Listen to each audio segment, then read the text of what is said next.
reports. Idol Dennis, good morning and please come in. Security guard alpasan nga nagsimemplang iti turong na motosiklo iti Barangay Saud, Pagudpod, Ilocos Norte. Nadigbig ti biktima nga ni Rogelio Santos Jr. nga 2028 kinagindig iti Barangay Poblacion 2, Pagudpod, Ilocos Norte. May basang report iti PNP alas 10:15 iti Rabi iti taag papabagatang na direksyon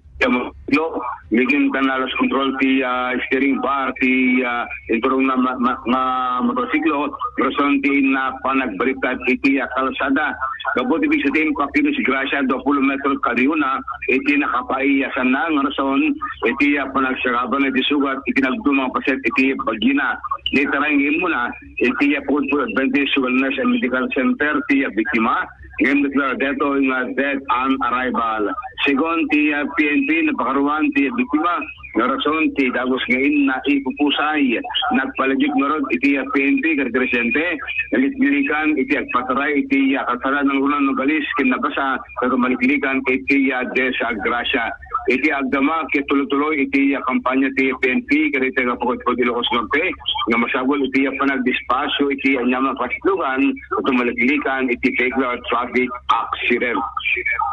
Kabeta na iti Batag Ilocos Norte nagbali nga natanla iti tensyon iti ruwar iti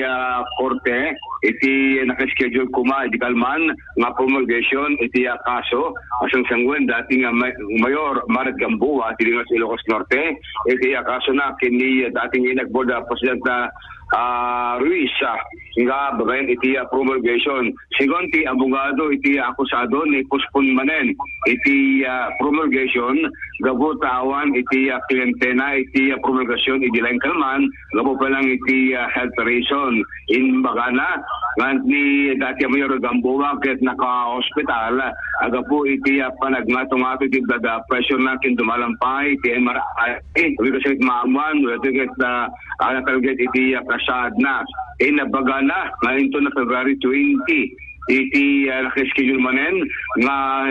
promulgation date iti kaso na nga iti agdama ket padaanan ti kadwan dahil iti kamkaming iti PNP Batak iti nakaplos to iti kalman para palang iti panapatalget sigurdag iti korte iti promulgation kuma iti dati Mayor nga iso na ket nakusaran nga tapakinigan kaya panakapatay dahil hinit po President Ray Ruiz nga iti agdama ket tuloy-tuloy datoy panangpatpadaan ti kadwan dati promulgasyon iti korte kunati PNP anyaman oras sa Canada nakasungan insidente para palang sigurda dili ti mapnakatendar iti klase iti promulgasyon iti nagpatnag iti syudad iti Lawag ket peaceful awan iti ni Maldit Anto Isiret iti ni White na dance parade iti Lengrabi iti sentro iti syudad iti Lawag mangnamnama iti PNP nga ginamalpas iti makabulang celebration ti fiesta at tilig ng tal na iti buti nga lugar awan iti Antowag Isiret nga mapasama da magpalang manipod ti INTTO Idol Dennis Alipio Tatak IFM